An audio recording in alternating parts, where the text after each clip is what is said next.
bonjour. Bonjour. Un regard sur les événements mondiaux de ces 2 dernières semaines soulève une question, je trouve, assez centrale. Oui, la question de savoir ce qui pousse un État, une nation à son point de rupture. Exactement. De l'Asie du Sud jusqu'au continent américain, on observe vraiment une mosaïque de tensions. Des gouvernements qui sont mis à l'épreuve, Et pour essayer d'y voir plus clair, on va se plonger aujourd'hui dans des situations très différentes. On verra comment une crise peut naître de l'intérieur, comme en Iran par exemple. ou comment elle peut être provoquée par un choc extérieur, on pense au Venezuela. Voilà. Ou encore comment elle peut couver sous les cendres d'un processus démocratique, disons, fragile, comme on le voit au Bangladesh. Notre mission aujourd'hui, c'est donc de décrypter ces points chauds, d'identifier les schémas qui se répètent et bien sûr de comprendre les perspectives des acteurs clés. Et tout cela en se basant uniquement sur les informations disponibles, pour dresser un tableau factuel sans parti pris. Cette analyse vous est présentée par ProWave AI et elle est produite par Stylo News, l'application d'information qui est alimentée par l'intelligence artificielle. Allons-y. Commençons donc par l'Iran. C'est sans doute le cas le plus frappant de combustion interne. Oui, depuis fin 2025, le pays est vraiment secoué par des manifestations d'une ampleur inédite. Et le point de départ, si on suit les sources, c'est bien une crise économique. Ah oui, une crise très, très sévère. Inflation galopante, la monnaie qui s'effondre. Exactement. Et face à ça, la réponse de l'État était d'une sévérité extrême. On parle de coupure des communications. Oui, pour isoler les manifestants, Hmm. d'arrestations massives et d'une répression très très violente. Le bilan officiel est de 3117 morts. Et il faut bien insister sur le mot officiel. Tout à fait. C'est déjà un chiffre colossal, mais les observateurs externes estiment qu'il est en réalité bien plus élevé. Ça donne une idée de l'intensité, oui. Le gouvernement a bien tenté une petite manœuvre avec une aide financière temporaire, mais Mais ça n'a pas du tout calmé les griefs politiques. Le mal est plus profond. le problème n'est plus seulement dans le portefeuille, si je comprends bien. Non, il est dans la légitimité même du régime.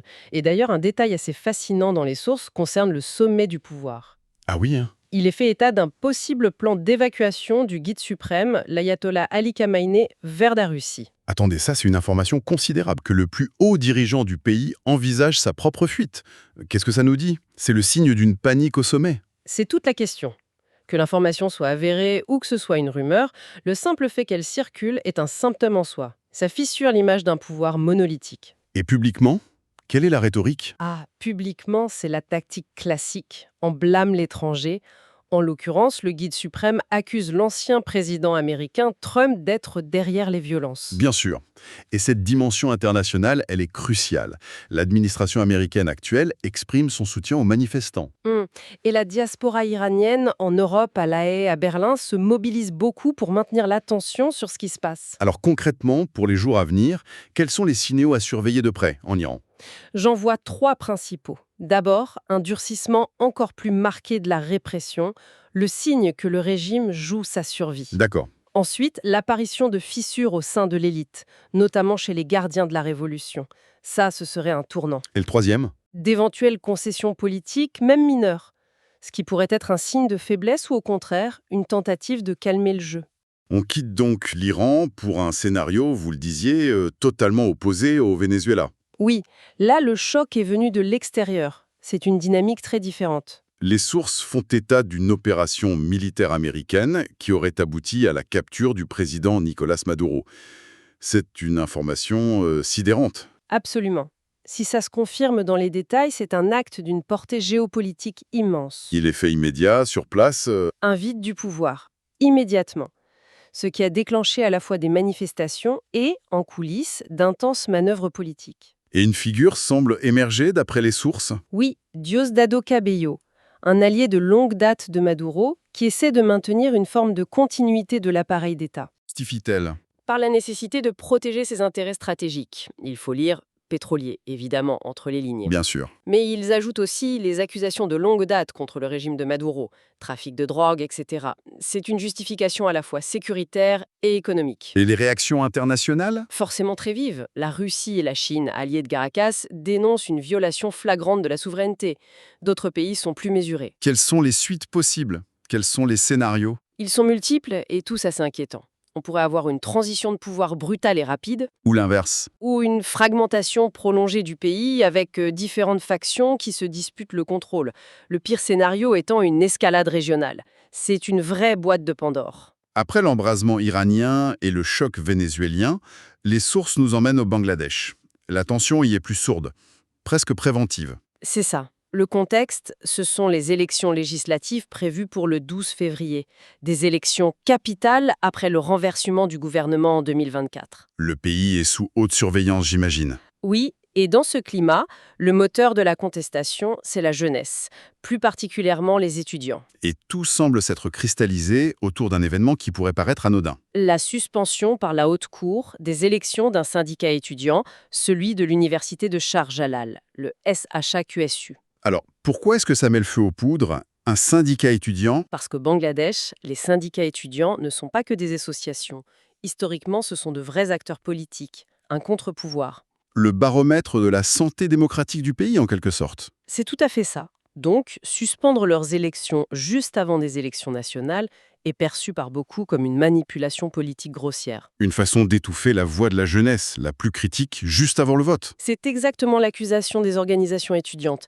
Elles y voient une instrumentalisation de la justice par le pouvoir. C'est un exemple parfait de la façon dont une crise de confiance dans les institutions peut précéder une crise politique plus large. Et l'enjeu final, c'est la crédibilité de tout le processus électoral. Soit les résultats sont acceptés, soit ils seront contestés et pourraient déclencher une vague de protestation bien plus large. C'est donc un test majeur pour la stabilité de toute l'Asie du Sud. Ces trois cas nous montrent trois visages très différents de la fragilité d'un État. Mais les tensions ne sont pas isolées. On voit des schémas qui se répètent ailleurs. Oui, notamment en Afrique de l'Ouest. On parle même d'un effet domino dans ce qu'on appelle la ceinture des coups d'État. Tout à fait. On a un exemple très concret avec la Guinée-Bissau. Là, une junte militaire a pris le pouvoir et elle resserre son contrôle. Oui, en interdisant les conférences de presse non autorisées. C'est un réflexe quasi pavlovien du pouvoir autoritaire, ça, le contrôle de l'information. C'est le signe d'une autorité qui se sait fragile, qui craint la parole libre. Exactement. Et dans cette région, la pression vient souvent des voisins, via des organisations comme la CEDEAO qui jouent un peu un rôle de gendarme économique et politique. Et ce besoin de contrôle, on le retrouve même en dehors des juntes. En Géorgie, par exemple, la situation est électrique depuis la tentative de coup d'État d'octobre 2025. Oui, le gouvernement est très sur la défensive. Les manifestations continuent pour la libération de prisonniers politiques, Et la situation est envenimée par les déclarations de l'ancien président Mikhail Saakashvili. qui, depuis sa prison, menace de renverser le gouvernement. Et en parallèle, le pouvoir géorgien entretient des relations exécrables avec l'Union européenne, qu'il accuse d'avoir soutenu les putschistes. C'est une autre forme de polarisation extrême qui fragilise l'État de l'intérieur. Oui, et les sources mentionnent d'autres foyers. En Europe de l'Est, au-delà de la Géorgie, on note des manifestations en Roumanie, une crise politique interne en Pologne. Dans notre hémisphère, la crise vénézuélienne a des répercussions, avec des rumeurs sur une volonté américaine de provoquer un changement de régime à Cuba. Et enfin, le Moyen-Orient, où l'onde de choc iranienne se propage. Un exemple intéressant, c'est Israël. Les autorités à Haïfa ont renforcé les restrictions sur les manifestations antigouvernementales. C'est le signe que, même face à des menaces extérieures, les frictions internes sont telles que le contrôle de la dissidence reste une priorité.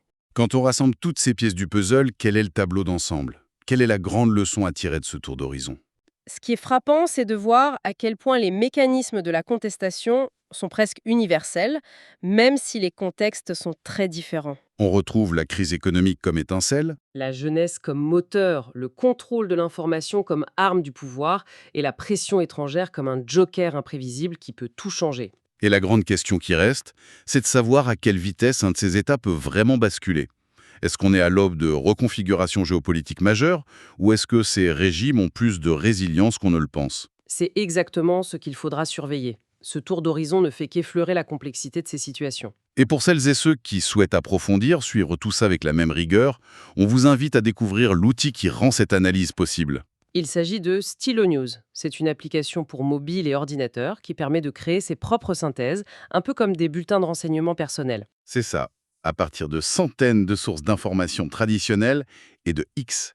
C'est en fait la version grand public d'un logiciel conçu pour les plus hauts niveaux de décision.